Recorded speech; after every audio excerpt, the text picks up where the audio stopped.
Good afternoon, everyone.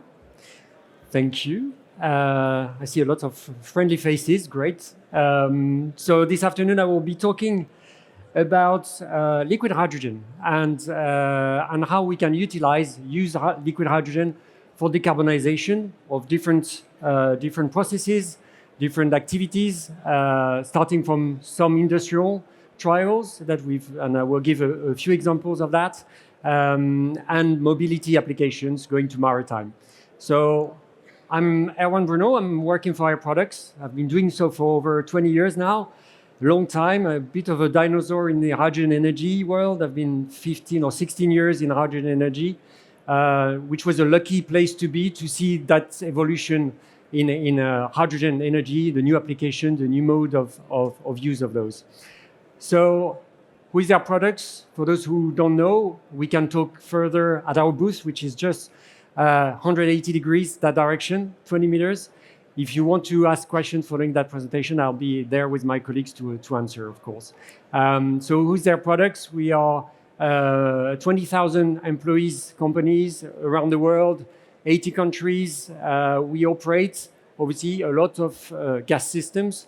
We do produce, we deliver to our customers. And that's what we do best, is to operate, deliver, and warrant to our customers the supply of gas. Most of our gases are coming from air, oxygen, nitrogen, but we do a lot of more special gases, mixtures, and we do, of course, a lot of hydrogen.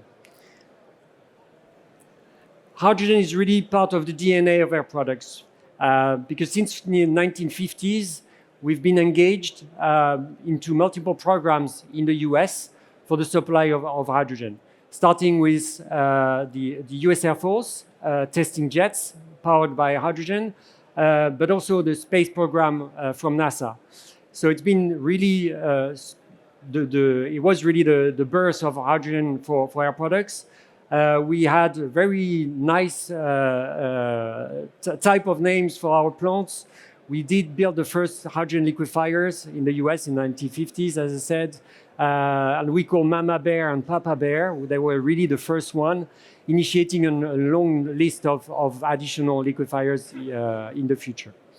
After that, in a few decades later, in the 1980s, spurred by new regulation about the air quality, but also by the use of sulfur crude oil or heavy sulfur crude oil, we started supplying hydrogen to refineries. That's obviously today the main use of hydrogen in the world, and we've become the leader in providing that hydrogen to refineries. In parallel to that, we continued our effort in supplying liquid hydrogen to NASA for the Space Shuttle program, which was really the first mobility application of hydrogen.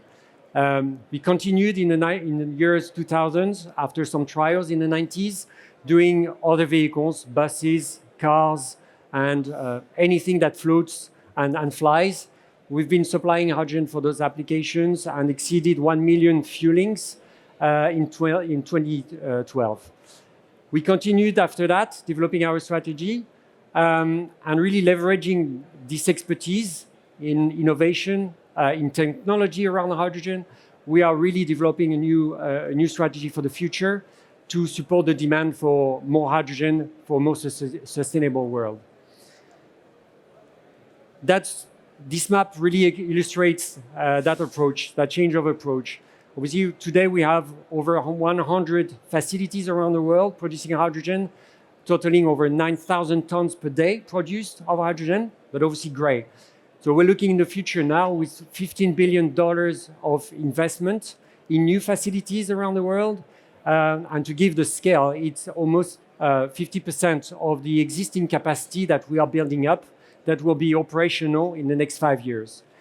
This will consist of blue hydrogen, so low carbon, non-renewable, but also green hydrogen, so renewable, low carbon hydrogen that we will distribute globally.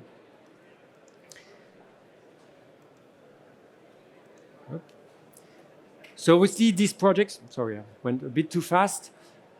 One of the key projects here that I obviously want to mention is the NEOM project, which is in fact the NEOM Green Hydrogen Company, is the largest green hydrogen production plant that will be built operational in 2026, where our products is a joint venture partner. This project will construct a 600 tons equivalent production capacity of hydrogen that will be turned into ammonia for export globally. This project, as I said, will be operational in 2026, and Air Products will be the off-taker of that molecule, so we can build up the entire supply chain to deliver to our end customers. In parallel to this, obviously, production, we are also building 3 different renewable hydrogen facilities that we've announced in UK, in Immingham, in Hamburg, in Germany, and finally in Rotterdam, which is obviously a very important area for us at Air Products. Since the 1970s, where we created the first franchise, hydrogen franchise, delivering hydrogen to refineries. So building up on that, we've been producing or starting up the first liquid hydrogen plant in Europe, very similar to the United States. This was really driven by the need for liquid hydrogen for space program. So in this particular case, the space, the Ariane program, that's the first liquefier for that. Of course, this liquid hydrogen has been used in many different applications since, and you will see in mobility in particular. Since then, as I mentioned, we are going to build a renewable hydrogen facility using ammonia as a feedstock. This project is in collaboration with Gunvor Petroleum Rotterdam, and will be operational in 2026. But not waiting for that, we already announced and we are constructing a new liquid hydrogen plant in Rotterdam still that will be operational in 2025. This facility will actually double the market capacity in Europe of liquid hydrogen. And that is going to be a really a change maker in this market, in the availability of the product, of course, and in the number of applications we can touch with that liquid hydrogen. So I keep repeating liquid hydrogen, but why liquid hydrogen and not gaseous hydrogen, which is the most typical way of delivering hydrogen in Europe in particular? Simply because liquefaction of hydrogen obviously increases density.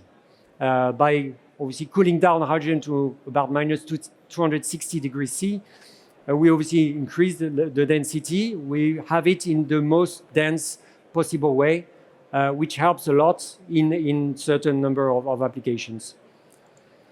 So compared to obviously gaseous hydrogen at 300 bar, which is a very common way of transporting hydrogen today, we have 3 times more hydrogen in the same volume, which makes a big difference, as you'll see. So obviously it reduces footprint of the installations at customers. Cryogenic vessels, as you can see on the picture, can store a large amount of hydrogen. In this particular tank, we can store about 5 tons of hydrogen. But obviously downstream, if additional equipment are required for compression, for example, the cryogenic pumps, by the nature of compressing a dense fluid, are also much more compact and demand a lot less power, which is obviously the second advantage of that infrastructure. Finally, and as I was saying, 5 tons in a tank, we can deliver over 3 tons with a single tanker delivery, which makes obviously a difference in the number of trucks on the road, the frequency. In particular, when we deliver to a customer, it's obviously less disturbance for the site operation, and obviously less trucks on the roads, where roads are a risky place for any trucks, any vehicles, reduces the safety considerations in that case. So some concrete examples of where liquid hydrogen can play a role and really make a difference compared to other ways of supplying. In the case of combustion processes, where hydrogen can become an alternative to fossil fuel, there are not so many alternatives for combustion processes, and liquid hydrogen, in some cases, not all of them, but can really be a good replacement for fossil-based fuels. So hydrogen in those combustion processes generally demand a lot of flow rate, which is facilitated by the nature of liquid hydrogen being very dense. In that case, we can achieve very high flow rate of an order of magnitude over 15,000 normal cubic meters per hour, which is obviously very, very important for the combustion process. And we can maintain that demand for a long period of time thanks to the large storage capacity that we can deploy. So as you can see on the pictures, for trial, for obviously a specific combustion process, where before converting completely an oven to hydrogen fed, we need to test and demonstrate.